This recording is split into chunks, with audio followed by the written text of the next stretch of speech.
Hello everyone. Here I'm gonna show you a couple things because it's very important to organize our class room online Google Classroom. First of all, this header here has to have, the course code, your last name, the campus, and the section. If you do not know how to do it, just to click, on your classroom. You are already in. Then you go here, you click on that. Then here you fill in the proper information. Then click save. That's it.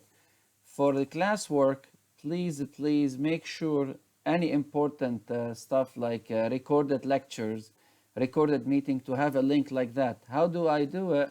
Very simple. You go to create, being here in the classwork, you go to create, then you go to material, then in the material you can name it, hey, recorded, okay, let's say meetings, okay. You want to put some descriptions, it's up to you. Then you go to add, and you bring, you post here, copy paste the Google Drive that contains all the meeting of your lectures.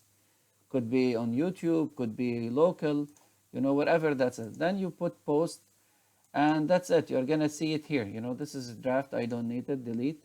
Okay, I'm all set. So please follow these standards, because if we keep posting everything on the stream, it's gonna confuse the students, and it's gonna be hidden somewhere.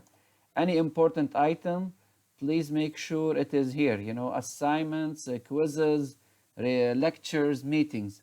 Many thanks. Take care. Bye.